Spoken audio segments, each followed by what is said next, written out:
Love to hear Wayne Gretzky call in, too, because my goodness, there's a guy that's going through the ringer right now. Yeah, the news is doing...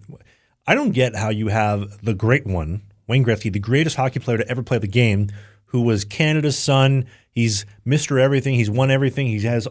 How many records does he have? Hundreds of NHL records? I'm going to take a stab at it. I think he has 61 current records. And if Ovi beats it this year, he'll be down to 60. But still, he has a record for holding the most records. Mm-hmm.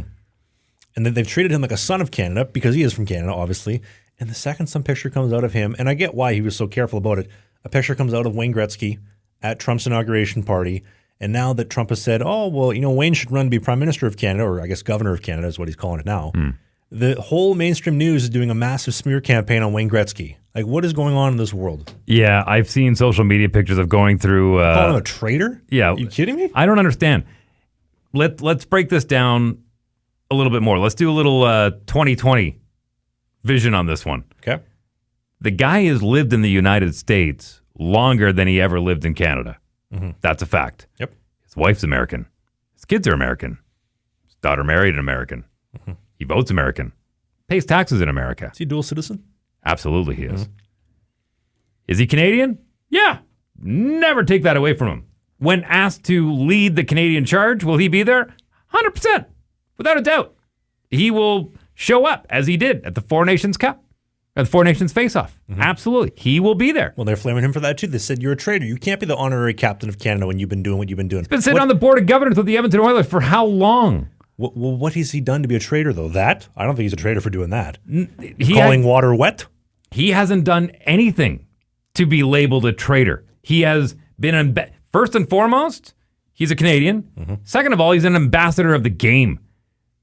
Nobody can take that. The reason why we're looking at teams like Houston and Atlanta are because of the impact that Wayne Gretzky had back in the late 80s going down to L.A. Mm-hmm. So what's he going to do? He's going to continue to show his face in the United States, shake hands with anyone he can, saying, hey, how you doing? Nice to meet you. I'm Wayne Gretzky. I'm the greatest hockey player of all time from Canada, and I'm here to build the game. And to call him a traitor for that? No. You wonder why nobody trusts the mainstream news anymore.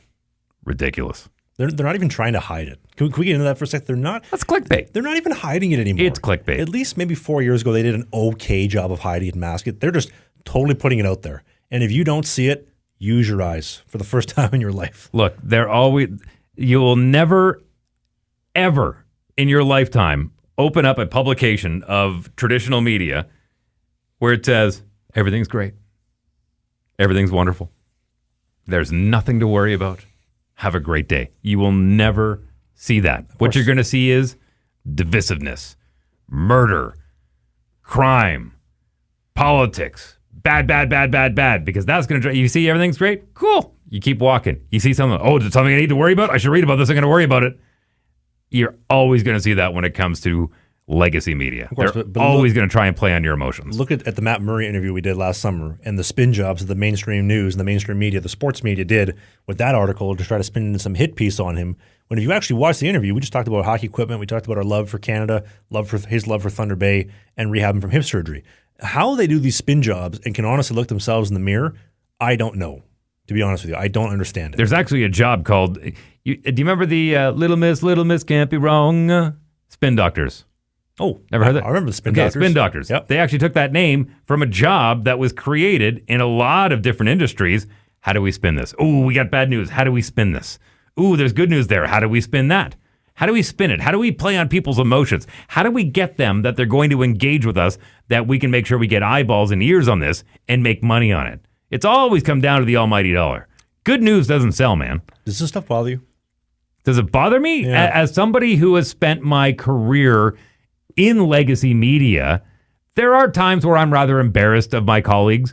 I've always tried to be as true as possible, and I've been reprimanded very famously for it. Canada's most famous firing in radio. On numerous occasions. Yep. But, yeah, I mean, there's got to be a happy medium, especially in this landscape now. And actually, I saw a really, really good interview recently, and I won't say who it was interviewed by, because it as soon as I say the names, you're going to go, oh, well, we know what this is about.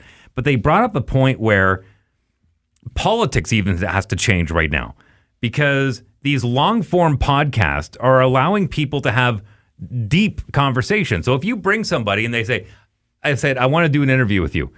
I want the questions ahead of time. Well, why is that? So I can be prepared for what you're going to ask. Well, how about we just sit down and have a conversation? What it's actually doing, it's removing the threat of propaganda, where you only had one option.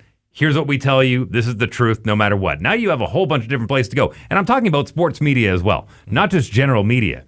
But these long form podcasts, kind of what we do, allows you to kind of take a lot of information and take little notes from here, little notes from there, and allow you to form your own opinion. And that's dangerous.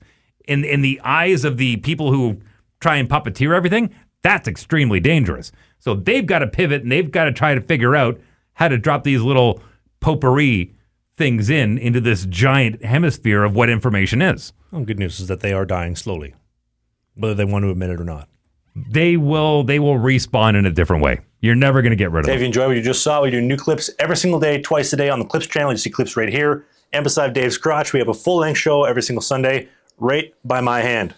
Click right here.